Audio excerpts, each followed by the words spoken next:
राजा चौधरी हैं जिनका अभी हाल ही में विश्व ओपन चैंपियनशिप में चयन हुआ है और ये आबू धाबू में होने वाली प्रतियोगिता में हिस्सा लेने जा रहे हैं।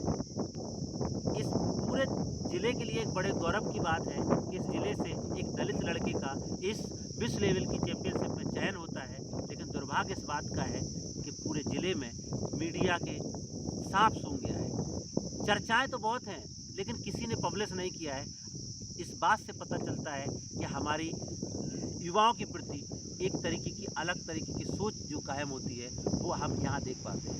एक तरफ विश्व चैंपियनशिप में एक दलित लड़के का चयन हो जाता है, जब चर्चा चलती है तो आप बात धीरे धीरे आगे बढ़ती जा रही है। आज युवा दस्तक पे हमारे साथ राजा चौधरी है जिन्होंने 2 बार MMA मिक्स मार्शल आर्ट जिसको बोलते हैं उसमें गोल्ड मेडल हासिल किया है। स्टेट लेवल पे खेला है, गोल्ड मेडल हासिल किया है और अभी उनका हाल ही में विश्व चैंपियनशिप में चयन हुआ है जो आबू धाबू में एक प्रतियोगिता होगी जहां पे वो MMA मिक्स मार्शल आर्ट में अपना भाग आजमाएंगे। आज युवा दस्तक पे हमारे साथ हैं, हम राजा चौधरी का स्वागत करेंगे। बहुत सारे हमारे युवाओं को पता नहीं होगा या पता होगा तो कैसे उसमें कैरियर बना सकते हैं, ये हमारे लिए एक बहुत अवसर की बात है क्योंकि उस ग्राउंड से, उस गांव से, बुंदेलखंड के जालौन जिले के काशीरामपुर गांव से रहने वाले राजा चौधरी आज विश्व लेवल पे अपना कीर्तिमान स्थापित करने जा रहे हैं। हम सब के लिए एक गौरव की बात है। खास तौर से एक दलित युवा होने के नाते हम सब के लिए गौरव की बात है कि वो एक गांव से चल कर के स्टेट पे 2-2 गोल्ड जीते हैं। इस समय वर्तमान में आप देख रहे हैं कि रेसलर्स का क्या हालात है। पूरे देश में पहलवान जो है आंदोलन पे बैठे हैं और बड़ा चर्चा का विषय बना हुआ है। उन सब जद्दोजहद के बीच एक दलित लड़का अपने मिशन और जज्बात के साथ लगा रहता है और 2-2 बार स्टेट लेवल पे गोल्ड लाता है और अभी वर्तमान में उसका चयन विश्व चैंपियनशिप के में होता है जो आबू धाबू में प्रतियोगिता होने वाली है, उसमें वो हिस्सा लेंगे। ज़िले के लिए गौरव की बात है, प्रदेश के लिए गौरव की बात है कि बुंदेलखंड के जालौन जिले के काशीरामपुर का रहने वाला एक लड़का अब विश्व चैंपियनशिप में अपना भाग आजमाएगा और मिक्स मार्शल आर्ट में वो फिर से अपने करतब दिखाएगा। तो आज हमारे साथ राजा बाबू चौधरी हैं, तो उनसे बात करूंगा। युवा दस्तक पे हमारे साथ राजा बाबू, आपका स्वागत है। आप बताइए कैसे ये सफ़र की शुरुआत हुई? मैं सर क्रिकेट खेलता था अपने गांव में, जैसे सभी आम लड़के खेलते हैं। तो क्रिकेट में भी मैंने अपने डिस्ट्रिक्ट क्वालिफाई किया था, अपना जोन क्वालिफाई किया था झांसी मंडल। उसके बाद फिर वहाँ उसमें क्रिकेट में बहुत पसंद है, मतलब स्टेट खिलाने के मेरे से बहुत सारे रुपए मांगे गए थे जो मेरे मम्मी पापा अफोर्ड नहीं कर सकते। तो फिर मेरे सिलेक्टर से झगड़ा हो गया था, जो मेन सिलेक्टर था यूपी का। तो उसके बाद फिर मैंने सोचा कि अब तो ये मेरे आगे बढ़ने नहीं देगा, तो फिर मैंने वो लाइन ही छोड़ दी। फिर मैं घर पे खाली बैठा रहा। ऐसा नहीं था कि मैं पढ़ाई में कमज़ोर था, अच्छा खासा, मतलब जो मेरे साथी थे वो तो मतलब ग्रुप क्लासेस लेते थे। तो फिर उसके बाद मैं घर पे बैठा रहा, सोचता रहा क्या करूँ, क्योंकि मेरे को ना नौकरी नहीं करनी थी। तो राजा बाबू अपने संघर्ष की कहानी शुरुआत कर रहे हैं युवा दस्तक पे और बता रहे हैं क्योंकि सपना पहले था एक बड़ा क्रिकेटर बनना है, लेकिन क्रिकेटर के सपने के बीच में किस तरीके के चैलेंज आए वो उन्होंने अभी बताया। उनका झगड़ा भी हुआ लेकिन मन में एक सपना लगातार बना रहा कि मुझे कुछ बड़ा करना है और उस बड़ा करने के चक्कर में उनकी सोच उनके दिमाग में लगातार बनती रही। खेल के प्रति जो रुझान था, निश्चित तौर से बहुत सारे युवा साथी जो अपने खेल में अपना करियर अपनाना चाहते हैं वो आज युवा दस्तक पे राजा बाबू चौधरी की कहानी से बहुत बड़ी प्रेरणा ले सकते हैं। तो राजा बाबू, आप जिस गांव से आते हैं, जिस समाज से आते हैं, वहाँ पे युवाओं की क्या हालत है, क्या करते हैं बच्चे? वो पूरे दिन तो ताश खेलते हैं सुबह से उठ के। सुबह मान लो वही गुटखा, और सुबह जाके ठेके पे क्वार्टर, बस यही सब चलता रहता है उनका सुबह से शाम तक। उसके बीच मुझे मतलब ये था, मेरे अभी गांव में आप इंटरव्यू ले सकते हैं जाके सभी लोगों से, पूछ सकते हैं कि मतलब आज तक मैंने दारू शराब या गुटखे को हाथ नहीं लगाया। तो उस हिसाब से मतलब मेरे को कुछ बड़ा करना था अपनी लाइफ में। ऐसे मतलब वो कहते नहीं कि गरीब तो पैदा हुआ मैं, लेकिन गरीब बनना नहीं चाहता। राजा बाबू बता रहे हैं गरीब तो पैदा हुआ लेकिन गरीब रह के मरना नहीं चाहता। और उस सोच के साथ आप सोच सकते हैं कि एक युवा लगातार जिसके दिमाग में तमाम तरीके के सपने चलते हैं और युवा दस्तक ऐसे ही युवाओं की आवाज़ को बुलंद करता है। पूरे भारत में जो संवैधानिक मूल्यों की बात करते हैं या कुछ हटके करते हैं, जिनकी कहानी से लोग प्रेरणा ले सकते हैं। आज युवा दस्तक पे राजा बाबू अपनी कहानी बता रहे हैं। राजा बाबू ने शुरुआत तो क्रिकेट से किया था, फिर आप एमएमए मिक्स मार्शल आर्ट पे तक कैसे पहुँची, वो क्या सफ़र रहा, और एमएमए मिक्स मार्शल आर्ट क्या है, पहली शुरुआत कब किया आपने, फिर आपने क्या-क्या इसमें कीर्तिमान बताए, वो बताइए ताकि हमारे युवा साथी आपको जान पाएँ। हाँ, वही मैं जब 8th में पढ़ता था ना, तो मैं उरई गया था कोचिंग के लिए। एक मेरे भैया हैं, बुआ के लड़के, तो वहाँ पे हम लोग सभी मतलब जितने भी थे तो सभी कोचिंग के लिए जाते थे। वहीं रूम लेके एक साथ रहते थे। तो वहाँ से मुझे पता चला कि बॉक्सिंग की ट्रायल हो रही है। बॉक्सिंग की ट्रायल हो रहे वही अपने इंदिरा स्टेडियम में। तो इंदिरा स्टेडियम से फिर मैंने वो ट्रायल दिए। तो अपने ज़िले में तो कोई ना तो बॉक्सर है ना कुछ, तो यहाँ मेरा बिना ट्रायल के ही सिलेक्शन कर दिया मंडल के लिए। मंडल में फ़ाइट मेरी एक बंदे से हुई थी, तो उसको मैं नॉकआउट मार दिया था। तो वहाँ से सिलेक्ट हो गया मैं अपने यूपी स्टेट के लिए। यूपी स्टेट के लिए गया मैं मुरादाबाद खेलने। वहाँ मैंने 2 फाइट क्वालीफाई की, तीसरी फाइट मेरे को हारना पड़ा बॉक्सिंग में, ठीक है। तो फिर वहाँ से मैं हार के वापस आ गया घर। फिर मैं मतलब 8th 9th 10th पास कर लिया मैंने 2 साल बाद। फिर वो 2 साल बाद मेरा ये क्रिकेट में झगड़ा हुआ 10th में, ठीक है, सिलेक्टर से। और फिर उसके बाद मैं पूरे 6 महीने तक ऐसे ही बैठा रहा, सोचता रहा क्या करूँ क्या करूँ। फिर मैंने सोचा यार बॉक्सिंग का ट्रायल दिया था मैंने तो बॉक्सिंग के ट्रायल देते फिर मैंने बॉक्सिंग एकेडमी खोजनी शुरू कर दी यूट्यूब पे, कहाँ है अपने आसपास। तो अपने मेरे को झांसी कानपुर मतलब यहाँ कहीं मेरे को कोई अच्छी एकेडमी नहीं दिखी। फिर मैंने अपना रुझान मतलब दिल्ली तरफ बढ़ाया। वहाँ काफ़ी सारे अच्छे बॉक्सर्स हरियाणा साइड निकलते हैं, तो मैंने सोचा उसी साइड जाया जाए। पहले मेरा प्लान था रेवाड़ी का। रेवाड़ी नहीं गया मैं, फिर मैं नोएडा ही आया। नोएडा गया तो डायरेक्ट मेरे को अच्छी किस्मत समझ लो या कुछ भी समझ लो, तो मेरे को जाते ही एक अच्छा कोच मिल गया जाते ही। और वो बॉक्सिंग छोड़ के मैंने एमएमए में मूव कर दिया हैं। तो वहाँ से फिर मेरी मतलब तैयारी चलती रही। पहली फाइट क्लब में ही हुई थी मेरी, सिर्फ 39 दिन में खेली थी मैंने वो फाइट। उसमें मेरे को बहुत पिटाई लगी थी, मेरे नाक वाक मतलब ये आप निशान देख रहे होंगे, तो ये सब पहली फाइट के निशान है। बट हारा नहीं था, ड्रॉ करा लिया था वो मैच। उसके बाद फिर दूसरी फाइट खेली मैंने 3-4 महीने बाद, उसको जीत लिया मैंने। फिर उसके बाद मैंने क्लब से बाहर खेलना ट्राई कर दिया। क्लब से बाहर खेलने गया मैं, तो 2 बार मैंने लगातार 5-6 महीने बाद 1 साल बाद 2 बार मैंने लगातार स्टेट निकाला अपने उत्तर प्रदेश स्टेट। और फिर उसके बाद एक बार एमपी का ओपन नेशनल जीता है मध्य प्रदेश का। फिर उसके बाद अभी अपने प्रेजेंट में 21 मई को अपने लखनऊ में ऑफिशियल नेशनल उसमें जीता मैंने गोल्ड। तो वहाँ से सिलेक्शन हुआ मेरा वर्ल्ड चैम्पियनशिप के लिए, जो अभी होने वाली है। तो राजा बाबू चौधरी अभी रिसेंटली 2 बार स्टेट लेवल पे खेले हैं और 2 इन्होंने गोल्ड हासिल किए हैं। राजा बाबू युवा दस्तक की ओर से आपको बहुत-बहुत बधाई आपके फ्यूचर के लिए। लेकिन एक बात बड़ी इम्पोर्टेंट है जो राजा बाबू बोल रहे हैं कि लोग तैयारियां करते हैं, लोग कोच तलाशते हैं। राजा बाबू जिस गांव से आते हैं यहाँ तो ना कोई कोच है, ना यहाँ कोई तैयारी की स्टेडियम है। एक पूरे ज़िले में एक नाम का स्टेडियम है जिसको इंदिरा स्टेडियम बोलते हैं, जहाँ पे तमाम बच्चे प्रयास करते हैं। लेकिन उस तरीके की फैसिलिटी जिस लेवल की सोच थी राजा बाबू की, वो लगातार तलाश कर रहे थे और ये तलाश भी इनकी यूट्यूब से पूरी हुई। जो उन्होंने अभी बताया अभी कि यूट्यूब पे वो खोजते थे कि कैसे कहाँ पे हमें ऐसे एकेडमी मिलेगी, कहाँ पे ऐसे कोच मिलेंगे, और वो पहुँच जाते हैं दिल्ली हरियाणा, जहाँ पे उनको एक साथी मिलते हैं, कोच की शुरुआत होती है और फिर वो अपने क्लब में खेलते हैं। वहाँ पे उनके साथ पिटाई की जो बात कर रहे हैं, क्योंकि वो ज़िंदगी का पहला संघर्ष था जहाँ से उनको एक सीख मिलती है कि नहीं, हमें अब आगे के लिए और लंबा संघर्ष करना है। और उस संघर्ष के बदौलत वो उत्तर प्रदेश का नाम रोशन करते हैं और Uttar Pradesh level, state level पे, मध्य प्रदेश लेवल पे उन्होंने 2 बार गोल्ड हासिल किया है। और अभी रिसेंटली जो बता रहे हैं, क्योंकि कैसे कैरियर चेंज कर करके वो आज एक विश्व लेवल की चैंपियनशिप खेलने जा रहे हैं। हमारी शुभकामना है कि वो ज़रूर विश्व लेवल पे कीर्तिमान से पहुँचे। जब आपका ये चयन हुआ राजा बाबू, तो क्या माहौल था गाँव में, उसको आपने कैसे देखा? गाँव का तो मुझे माहौल नहीं पता, क्योंकि मैं वहाँ नोएडा में था अपनी क्लब में ट्रेनिंग के लिए कर रहा था। फिर चयन होता है तो मेरे पास ना तो पासपोर्ट था, मतलब ये मैं कुछ जानता ही नहीं था, क्योंकि प्लेन में भी मैं पहली बार बैठूँगा। तो ये सब मैं कुछ नहीं जानता था। फिर मैंने कुछ वहाँ मेरे दोस्त रहते थे, तो काफ़ी बार हो गया ऐसे विदेश वगैरह, मतलब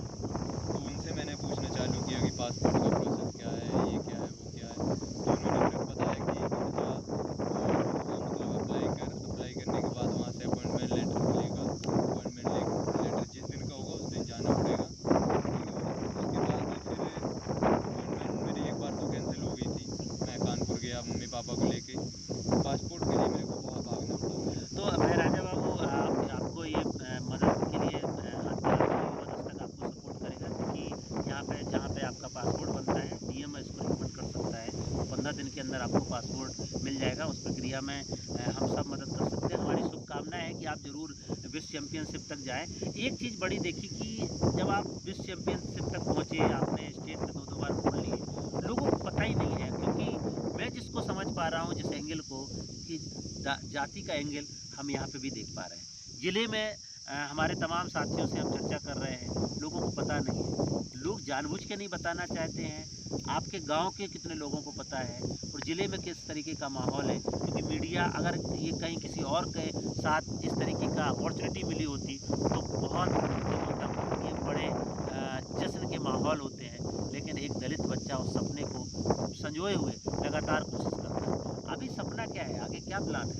आगे मेरा यही प्लान है कि मैं हमेशा अपनी इंडिया को रिप्रेजेंट करूँ अदर कंट्रीज़ में। जैसे देखता हूँ मैं, आपने देखा होगा कि हमेशा ना हरियाणा या पंजाब से रेसलर्स या बॉक्सर्स निकलते हैं या फाइटर्स निकलते हैं, तो वो ही मतलब होता है कि मतलब उनको सपोर्ट दिया जाता है वहाँ से, मतलब उनके डिस्ट्रिक्ट से, उनके मतलब विलेज से, तो उनकी स्टेट से हर तरह का सपोर्ट मिलता है उनको। तो एक एथलीट के लिए सबसे ज़रूरी होता है सपोर्ट, पीछे से कौन कर रहा है। तो वही है कि स्टार्टिंग में तो मेरे मम्मी पापा ने ही सपोर्ट किया था मेरे को। मैं इसके लिए 4-5 दिन खाना भी नहीं खाया था, तब जाके उन्होंने मेरे को भेजा।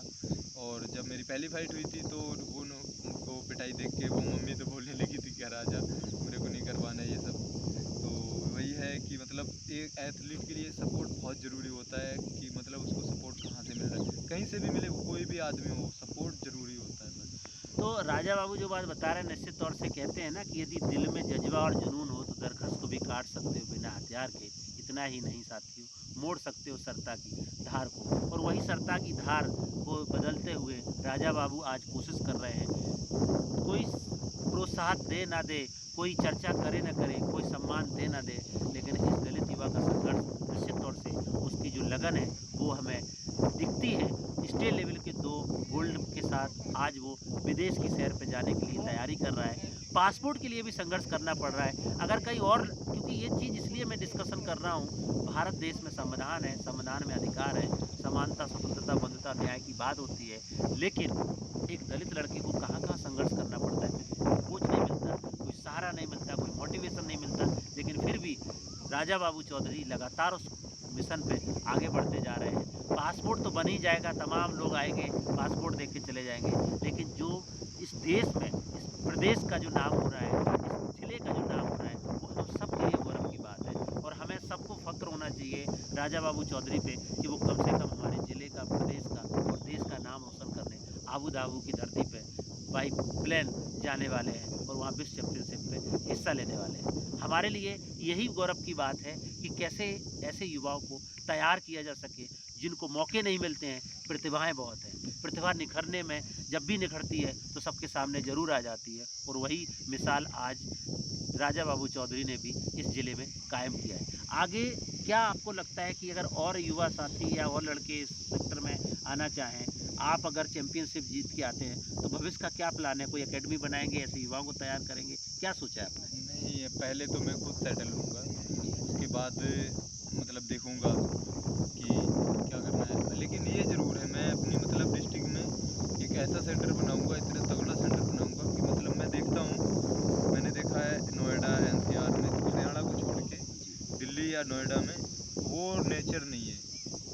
और अपने यहाँ मतलब मैं देखता हूँ कि आधी रोटी भी खाएँगे ना, सूखी रोटी भी, तब भी मतलब बच्चा चलता रहेगा।